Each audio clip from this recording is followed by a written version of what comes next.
12 ربیع الاول کی نسبت سے تمام سامعین حضرات کے لیے ایک بہت اہم پیغام: سچے عاشق رسول کون ہیں؟ بسم اللہ الرحمن الرحیم۔ سامعین محترم، آپ سب جانتے ہیں کہ آج کیا تاریخ ہے؟ آج 12 تاریخ ہے۔ کچھ لوگوں کو اسلامی مہینے کی کسی تاریخ کا پتہ نہیں ہوتا، لیکن آج کی تاریخ کا انہیں اچھی طرح سے پتہ چل جاتا ہے۔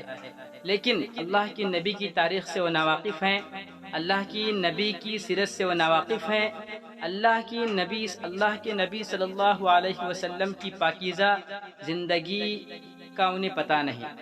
لیکن یہ لوگ 12 ربیع الاول کو جھنڈے لے کر نکلتے ہیں اور یہ صدائیں لگاتے ہیں کہ ہم عاشق رسول ہیں، اور پتہ نہیں کیا کیا کہتے ہیں۔ تو میں یہ کہتا ہوں کہ دیکھیے میرے بھائی اور میری بہنیں جو یہ کام کرتے ہیں، انہیں اچھی طرح سمجھ لینا چاہیے کہ ہم سے زیادہ عاشق رسول اللہ کے نبی صلی اللہ علیہ وسلم کے پیارے صحابہ تھے، جنہوں نے اپنی جانوں کو ہتھیلیوں پر رکھ کر اللہ کے نبی صلی اللہ علیہ وسلم کی حفاظت کی، اللہ کے نبی صلی اللہ علیہ وسلم سے سچی محبت کا ثبوت دیا۔ آپ تاریخ اٹھا کر دیکھیے کہ کیا 12 ربیع الاول کو اللہ کے نبی صلی اللہ علیہ وسلم کے صحابہ نے ایسا کوئی جشن منایا ہے جو آج کے لوگ مناتے ہیں؟ اگر آپ کو اللہ کے نبی صلی اللہ علیہ وسلم کے آنے کی اتنی ہی خوشی ہے تو ساری زندگی کیوں اللہ کے نبی صلی اللہ علیہ وسلم کی سیرت کو کیوں نہیں اپناتے؟ اللہ کے نبی صلی اللہ علیہ وسلم کی زندگی کو پڑھ کر اپنی زندگی کو کیوں نہیں بدلتے ہو؟ اگر آپ سچے عاشق رسول ہو تو آپ کو یہ معلوم ہونا چاہیے کہ اللہ کے نبی صلی اللہ علیہ وسلم نے 63 سال کی زندگی گزاری ہے، اور ان 63 سال کی زندگی میں اللہ کے نبی صلی اللہ علیہ وسلم نے کبھی بھی اپنے صحابہ سے یہ نہیں کہا کہ میری پیدائشی تاریخ کو تم خوشیاں مناؤ اور جھنڈے لے کر نکلو، فلاں فلاں کام کرو جو آج کے لوگ کر رہے ہیں۔ نہ ہم نے اولیاء کرام کی زندگی میں ایسا کچھ دیکھا ہے۔ آج میں جس جگہ ٹھہرا ہوں، میرے پیچھے آپ دیکھ رہے ہیں، یہ ایک درگاہ ہے، یہاں پر بھی ایک اللہ کے ولی ہیں، ہم ان کی تعظیم کرتے ہیں اس طور پر کہ وہ اللہ کے نیک بندے تھے، لیکن اس طور پر نہیں کہ ہم ان کو نیک سمجھ کر ان سے مانگ رہے ہیں، ان کے سامنے سجدہ کر رہے ہیں وغیرہ۔ یہ کام ہم نہیں کرتے، یہ کام تو ہم صرف اللہ کے لیے کریں گے کہ اللہ کے سامنے ہی اپنے ماتھے کو جھکائیں گے، اس کے علاوہ کسی اور کے سامنے یہ ماتھا نہیں جھکے گا، موت تک ہم اللہ ہی کو مانتے رہیں گے۔ تو نیک ولی ہیں، یہاں پر ان کی قبر ہے، اور دیگر بہت ساری قبریں ہیں یہاں پر۔ انہوں نے بھی اپنی زندگی میں کبھی بھی 12 ربیع الاول کو جشن منایا ہو میلاد النبی کے نام سے، یا بعض لوگ کہتے ہیں کہ عید ہے، نعوذ باللہ۔ حدیث میں آپ اٹھا کے دیکھیے، کہیں پر بھی آپ کو تیسری عید کا کوئی ثبوت نہیں ملے گا۔ جمعہ کی بات تو الگ ہے، وہ تو ہر ہفتے میں آتی ہے، لیکن سالانہ جو عیدیں منائی جاتی ہیں وہ صرف 2 عیدیں ہیں، عید الفطر اور عید الاضحیٰ۔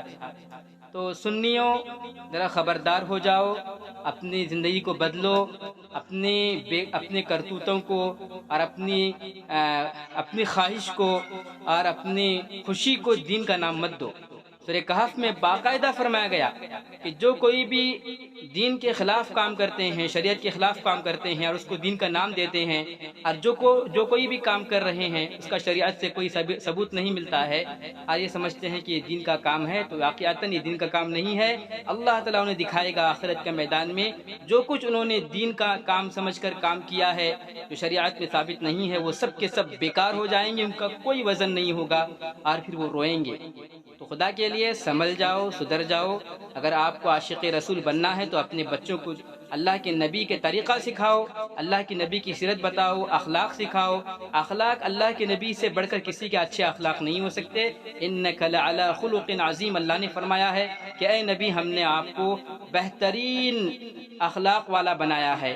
بڑے اچھے اخلاق تھے اللہ کے نبی صلی اللہ علیہ وسلم کے، ان اخلاق کو ہم اپنانے والے بن جائیں اور اپنے بچوں کو سیرت سکھائیں، انہیں اللہ کے نبی کا نام بتائیں، ان کے والد کا نام بتائیں، ان کی ماں کا نام بتائیں، وہ کہاں پیدا ہوئے، کیوں دنیا میں آئے، اور اللہ کے نبی نے کیا کیا تکلیفیں برداشت کی ہیں دین کو پھیلانے کے لیے، اور اس کے علاوہ اللہ کے نبی صلی اللہ علیہ وسلم کا انتقال کہاں ہوا، جنگیں کتنی ہوئیں وغیرہ وغیرہ۔ اس طرح اللہ کے نبی کے صحابہ نے کیا رول ادا کیا ہے دین کو پھیلانے کے لیے، جس کے نتیجے میں آج ہم مسلمان ہیں۔ تو یہ چیزیں سیکھنے کی ہیں، زندگی بھر کے لیے ہیں، کسی ایک دن کے لیے نہیں ہے۔ ہم نے دیکھا ہے کہ یہ لوگ جھنڈے لے کر نکلتے ہیں 12 ربیع الاول کے لیے، ظہر کی نماز غائب ہو جاتی ہے، کیسے عاشق رسول ہیں؟ یہ تو واقعتاً ایک مذاق بن گیا ہے 12 ربیع الاول کا دن۔ اللہ تعالی ہمارے بھائیوں کو، ہماری بہنوں کو ہدایت سے فرمائے۔ ساتھ ہی ساتھ ایک پیغام یہ بھی کہوں گا کہ آپ تاریخ اٹھا کر دیکھیے، جو 12 ربیع الاول 12 ربیع الاول کو عید کا نام دے کر، ایک تو عید ہے ہی نہیں، پھر بھی عید کا نام دے کر اس کو عید کا نام دے کر عید منا رہے ہیں، خوشیاں منا رہے ہیں، انہیں یہ بھی پتہ نہیں ہے کہ اللہ کے نبی صلی اللہ علیہ وسلم کی پیدائش کا صحیح دن کون سا تھا۔ تو واقعتاً تاریخ کی کتابوں میں بڑے حوالے کے ساتھ یہ ملتا ہے کہ اللہ کے نبی صلی اللہ علیہ وسلم 8 ربیع الاول کو پیدا ہوئے، آج جو 12 ربیع الاول کے دن کی جو شہرت ہے اس میں اختلاف ہے علماء کا، اور اللہ کے نبی صلی اللہ علیہ وسلم کا انتقال 12 ربیع الاول کو ہوا، اس میں کسی کا اختلاف نہیں ہے، کسی کا اختلاف نہیں ہے۔ آج ہم ان لوگوں سے کہتے ہیں کہ ذرا غور کرو کہ کیا آپ جو خوشیاں منا رہے ہیں وہ اللہ کے نبی صلی اللہ علیہ وسلم کی دنیا میں آنے کی خوشیاں منا رہے ہیں، کہ نبی صلی اللہ علیہ وسلم کی دنیا سے جانے کی خوشیاں منا رہے ہیں؟ نعوذ باللہ۔ اللہ تعالیٰ مجھے بھی اور آپ کو بھی کہنے سننے سے زیادہ عمل کرنے کی توفیق عطا فرمائے، آمین۔ السلام علیکم ورحمۃ اللہ وبرکاتہ۔